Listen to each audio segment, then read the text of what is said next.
Retour en Alsace et plus précisément à Oberlarg dans le Jura alsacien avec Louis Belin, Bernard Stemmer et Olivier Schmitz.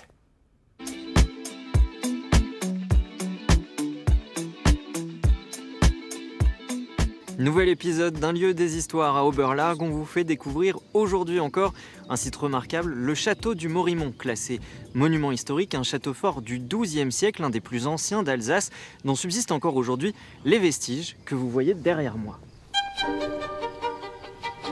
Les guerres et les réceptions sont bien lointaines au château du Morimont. Donjons, logis et autres tours de garde se sont endormis au XVIIe siècle. Aujourd'hui encore, les visiteurs se font rares. Entouré de vides, édifié sur une colline aux confins du Jura, ses remparts les plus anciens sont datés du XIIIe siècle. Construite d'abord à Même-la-Roche, la forteresse a été progressivement remaniée et s'est agrandie au fil des siècles. D'après la datation des murs actuels, on a ici le donjon du Moyen-Âge, du XIIIe siècle. La partie qui est en bas, qui correspond à l'entrée actuelle, c'est l'époque du XVe siècle, à l'époque de Pierre de Morimont. Et devant nous, nous avons le grand logis seigneurial du XVIe siècle, avec ses murs bien droits et les compartiments carrés. Détruit en 1635 dans les combats de la guerre de 30 ans, le château a fait l'objet d'une restauration dès le XIXe siècle.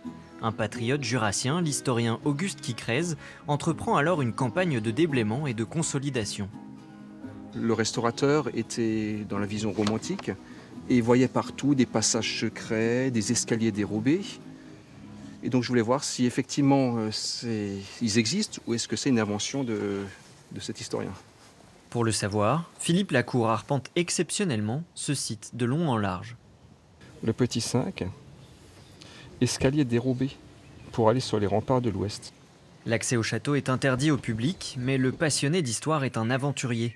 Il grimpe sur les murailles, se plie en 4 pour inspecter le rebord des fenêtres, s'enfonce dans une cave où en 1826, des autonomistes auraient fait le serment de libérer le Jura de la tutelle de Berne.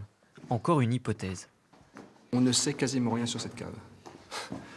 On a bien un inventaire du château, mais il n'y a pas écrit cave avec ce qu'il y a dedans. Donc vraiment, on ne sait pas ce que c'est que cette énorme cave de presque 50 mètres de long, qui est très surprenante et qui a un accès direct sur l'extérieur en plus.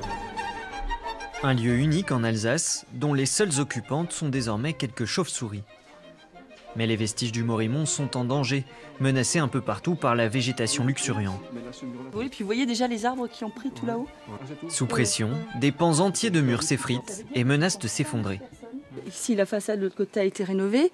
L'entrée, surtout, toute la partie cintrée, donc la partie arrondie, a été reprise, puisque c'est quand même l'entrée du château, ainsi que la petite tourelle à l'entrée. Mais voilà, ça ne suffit pas, c'est un site qui est très grand. Et il faut vraiment être certain de la sécurité de l'ensemble du site pour permettre un accès au public. Depuis 2020, la collectivité européenne d'Alsace a engagé près de 400 000 € pour consolider le bâti. Un chantier aujourd'hui suspendu pour des raisons de contraintes budgétaires. Selon les estimations, il faudrait au moins 1 500 000 € et plusieurs années de travaux pour conserver ce patrimoine en l'état avant de le rendre au public. Un lieu des histoires, c'est fini pour aujourd'hui. Demain, on suit un sentier de randonnée qui passe par ce château du Morimont et qui rejoint la ferme des Ébourbettes au moment de la Seconde Guerre mondiale. Elle était un lieu de passage clandestin vers la Suisse et la France libre. On vous raconte tout demain.